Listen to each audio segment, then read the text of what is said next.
So I was waiting for like all the information to come out on this. Probably should have made videos for clicks on this topic, but I wanted to make a video when everything was clear, and we got the news last night and today. Conor McGregor's out of UFC 303. They already have the replacement fight booked and announced. We'll get into that. But before I get into everything, my usual spiel, if you like the content, subscribe. I'll ask. Anyways, oh shit, I lost. The whole issue regarding Conor McGregor was very concerning. You know, it didn't look like he was taking the camp seriously. He was out partying at 3 in the morning, weeks before the fight. He missed the Dublin press conference, all this stuff.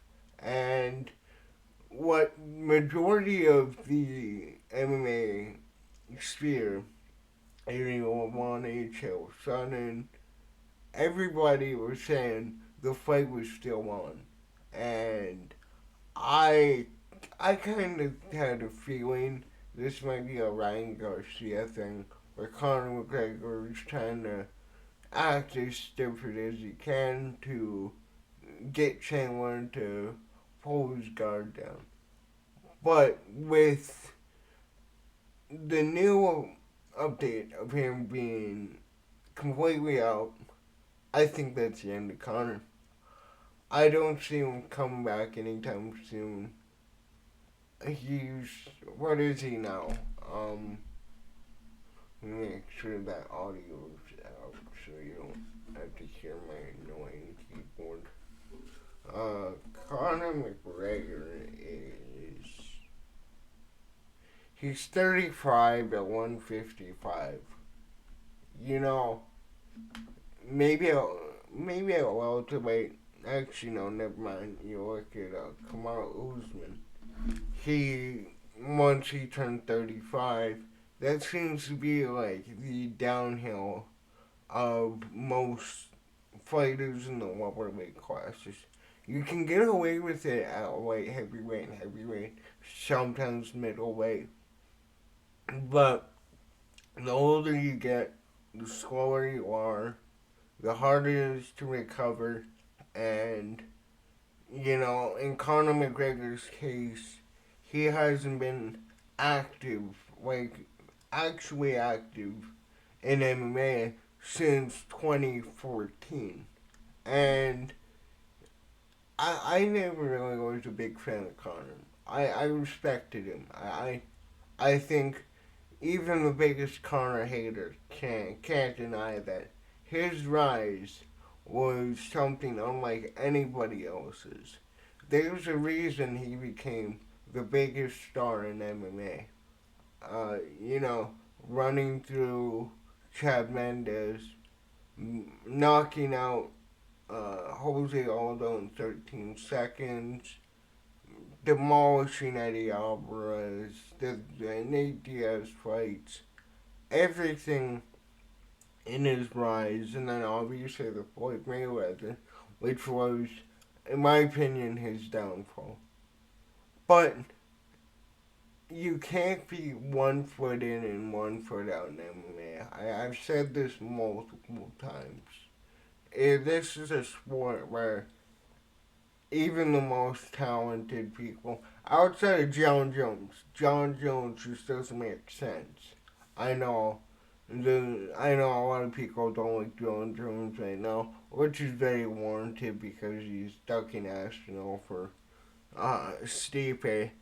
But with Conor McGregor, people don't get what made him popular. People don't get what made him good. In his last couple fights, he isn't doing the things he was doing in his run. He isn't keeping the distance. He isn't waiting for the shot. He, like the left hand is the most readable thing from him. If you shut that down, make it into the later rounds, you have a fairly big chance of winning. Conor McGregor really hasn't won many long fights. It's either fast finish, like he won the Nate Diaz decision, weird way.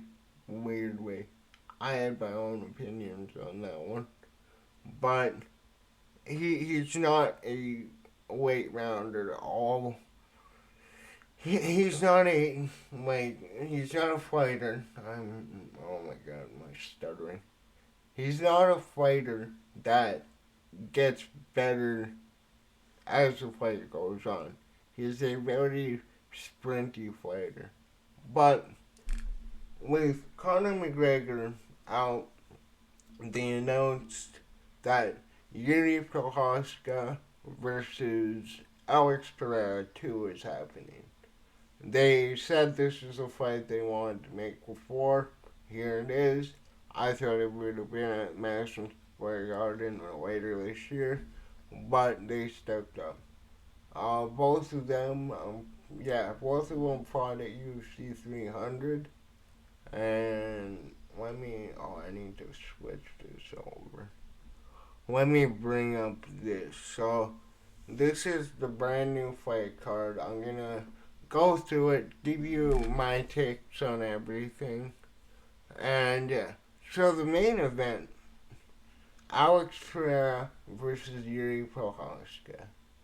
This fight was one. It was one of my most anticipated fights of all time. There's no question about that. I just remember I need to buy this pay-per-view. But Alex Pereira is arguably one of the best strikers we've ever seen in MMA. His kickboxing accolades are really second to none. Like, obviously, there are so many great kickboxers, but double champion glory, beat Easy twice. He ran through basically every fight he had. And then Jiri Prochazka is probably the most entertaining fighter the UFC has. His style is incredible. And I think UFC's trying to build around Alex Pereira. He obviously only has probably a couple years in this sport. Actually, I want to look up his record really quick because people have told me that Alex Pereira isn't a big draw.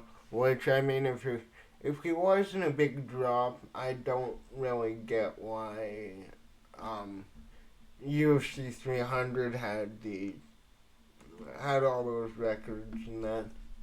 But we go over to, where is it? Sherdog. Because UFC doesn't have all their fights. The run that Alex Pereira has had is nothing but incredible. So he lost his first fight to a submission. And then this one, first round KO. This one, second round TKO. First round KO. Second round KO flying knee against Andreas. And then this Bruno Silva fight. People thought Bruno Silva was going to give him issues. Like, this was an incredible performance. Not as good as his debut, but this was nothing short of incredible. And then, obviously, he knocked out Sean Strickland, who you could argue is the best middleweight right now, depending on what you thought about that Dricus fight. Personally, I thought Strickland won that and Canada screwed him over. And then, in the Israel fight, he was losing it handedly, and then his coaches were like called him in the fifth round. It was like straight out of a movie. You need to finish this, and within minutes, he just put it on Izzy, and Izzy wasn't defending himself. got the TKO. And then obviously got knocked out, moved up to heavyweight. This split decision over Jan Blachowicz was kind of weird.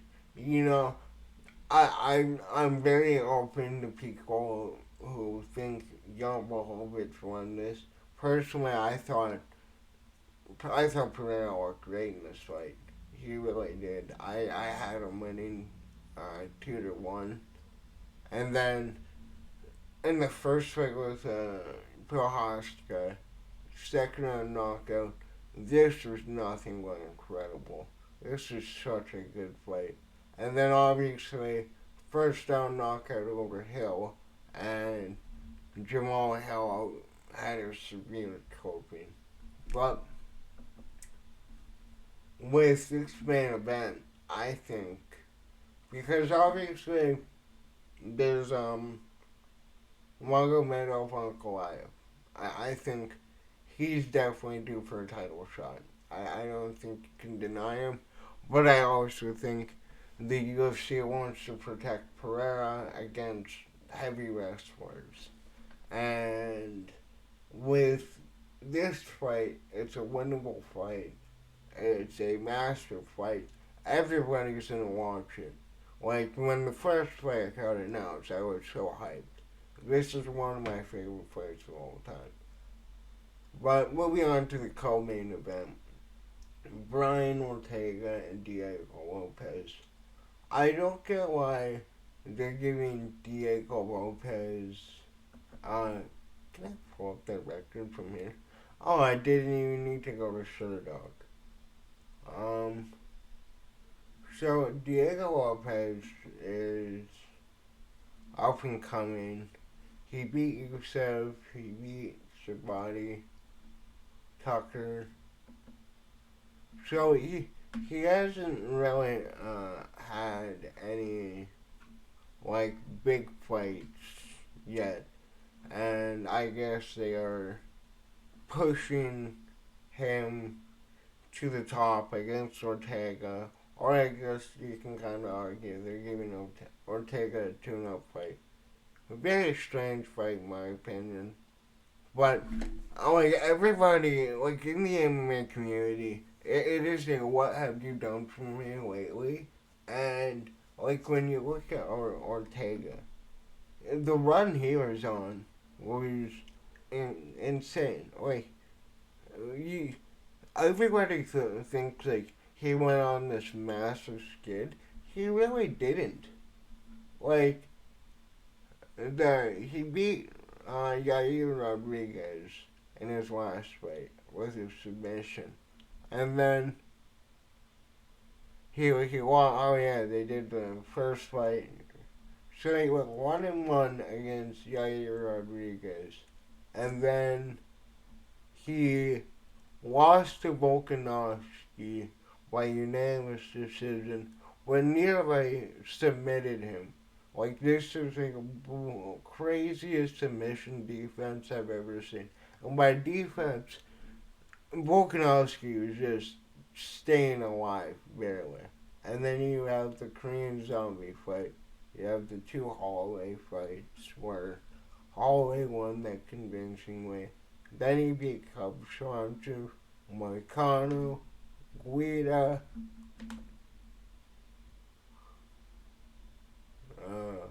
Brandeo, Brad Tavares, which, if you guys remember, Brad Tavares was. Oh, wait, this is Brad Tavares, right? I'm not getting. Oh, Thiago Tavares, my bad. Thiago Tavares was insane, too. Like, he they, yeah, he went on a 3-fight losing streak. But when you look at this, first round submission, lost to Khabib. Oh my God, what a bad loss there. Uh, Third round unanimous decision. Second round KO. Like Brad Tavares when he was coming up was, or Tiago. I'm sorry, I'm keep getting mixed up. Thiago Tavares was incredible in his come up. Brad Tavares too was also incredible. But that's a great co-main. Then you have Anthony Smith versus Wahlberg. I think this is the most discrepant fight as far as grappling. Like Anthony Smith is years ahead of Wahlberg in grappling, and two, like people clown on Anthony Smith, but Anthony Smith, you look at this, uh, in 38 wins, he has 34 finishes, 21 first round finishes, and when you look at him, beat Petrino, lost him on Roundtree, beat Span, lost to Walker, lost to Goliath, he beat Span the first time, beat Jimmy Crute, that fight, I forgot who won that fight. Lost to Rackets, I'm pretty sure it lost to Globe, when he won that one. And then he beat Gustafson. Like, Anthony Smith is nothing but incredible. But, to sum up this video, I think that's the end of Conor. I don't think he will ever come back. Just at his age in that weight class, whether it's 170 or 155, doesn't look like a good idea. If this leg injury is what caused it, I don't want to see him come back. Like he's an owner in BKFC. He has that now. I think he should just retire. But I don't know. Let me know in the comments. What do you... Oh, wait. No. I don't think I brought up Michael Chandler's statement. Michael Chandler released his statement. So, was never the safe bet as an opponent. He was always the high risk. Maybe the highest reward, but the biggest opportunity. There's no right or wrong in business. You only take risks to grow or remain comfortable where you are. Embrace the uncertainty, seek the opportunity, take calculated risk. That's what Michael Chandler does. And if it doesn't go as planned, redirect the course to something even greater. Our respect to the man who represents the fight world better than anyone we've ever known. No fear, no limits, no excuses. Make hard work your passion. Who cares who's on the other side of the punch? So I think you need to get them booked relatively soon. Oh shit, I didn't bring it up, my bad. So, if you want to look at this, this is a statement here. So, like, shelving Michael Chandler was such a stupid risk. It really was. I know you want to protect that fight at all costs, but he could have fought 3 times, and that's millions of dollars right there for Michael Chandler. Maybe he could have won the belt. Who knows? But this was, it sucks, man. Like, he probably only has 1 or 2 fights left before he retires. Definitely, I kind of thought they might have gone Holloway to come in, but I guess Holloway had the fight with Gaethje. Hopefully they book it soon, but I don't know. Let me know in the comments. What do you think about Conor McGregor pulling out of UFC 303? And what do you think about the new main card? Let me know in the comments down below. Thank you for watching, and peace.